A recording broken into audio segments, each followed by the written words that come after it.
Welcome. I'm back with another extra. You with the nasty pastor, and we're still on the pamphlet status of women in Islam.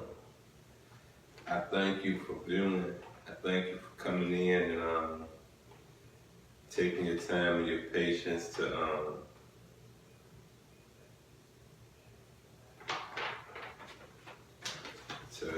listen to what I have to say. And like I said, we're still on the pamphlet status of women in Islam. But I do want to know how y'all went over to the Nasty Pastor, The Fall of America, and check out the chapter 6, part 2 reading of Babies Murdered. Check it out if you haven't. It's very deep. It's a 3-part chapter video. And check it out, and get into the abortion. That's considered murdering your child. It get into the deity, deity Malach.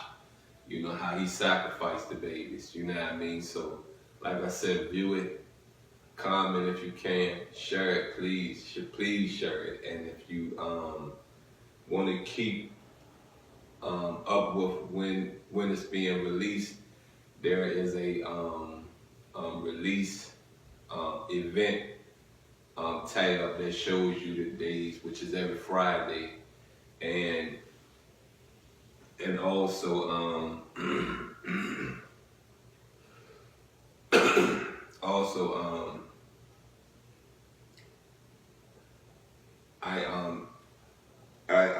I put a calendar in the stories. I put my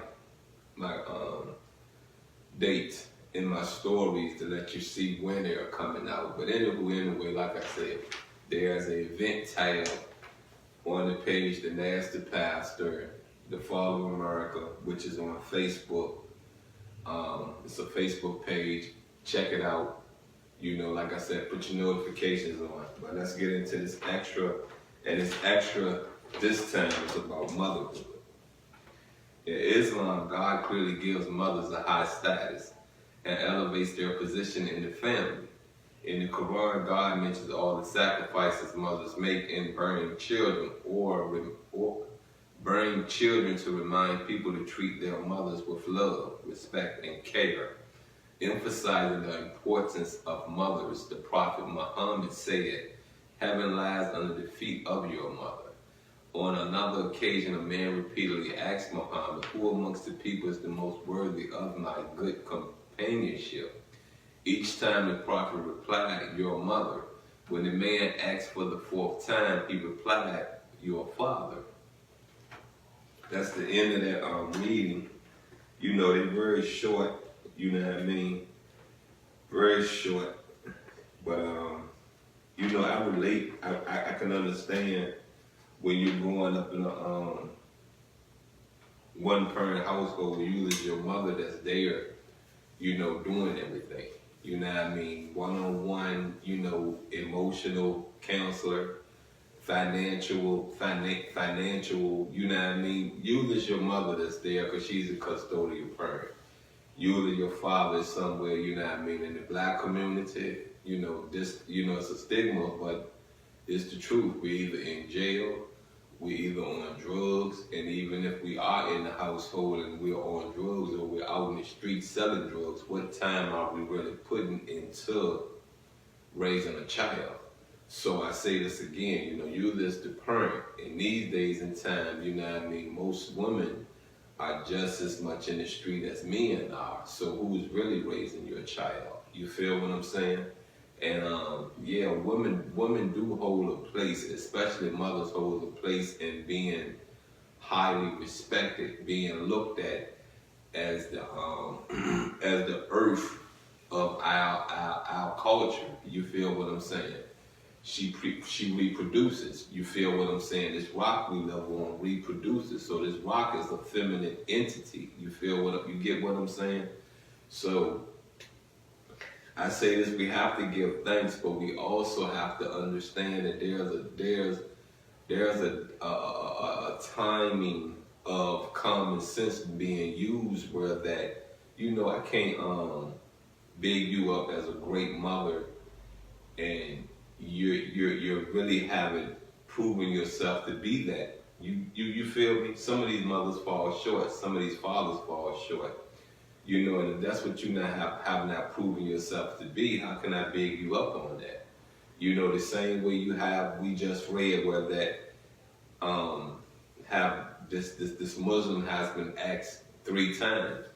2 times my mother, the 3rd time my father. In return, you can go out here and you can find people that's going to say 2 times my father.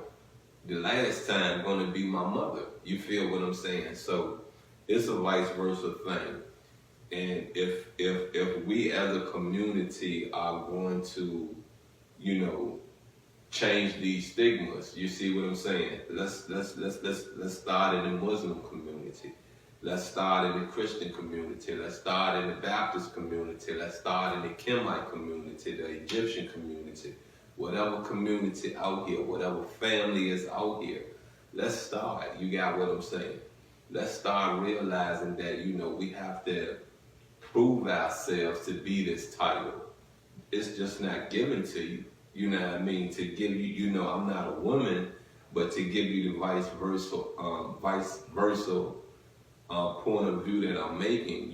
My youngest mom used to always big me up. You know what I mean? Norris, thank you for she called me Norris. Norris, thank you for being there for Pooh. Thank you this, thank you that. And I used to explain to her this right here. I don't need you to tell me thank you for something I'm supposed to be doing. You got what I'm saying? I don't see the reward in that. You feel what I'm saying?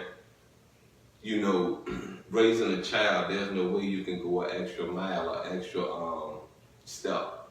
You feel what I'm saying? That's something you're supposed to do.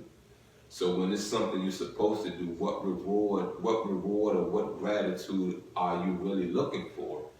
And like I say, it was something we had to talk about, and she got the understanding of it. You feel what I'm saying? She really did, and I've told her she's a good mom. You know what I mean? I never bashed her on being a bad mom. I never bashed none of my kids' mom on being a bad mom, because they was always there more than I was there. You got what I'm saying? Even with my youngest, we sharing 9 years. I had him for 9 years. Mama had him for 9 years. I still don't look at her being a bad mom. She raised him the way she raised them. I raised them the way I raised them. But anyway, this has been a extra, and please, you know what I mean?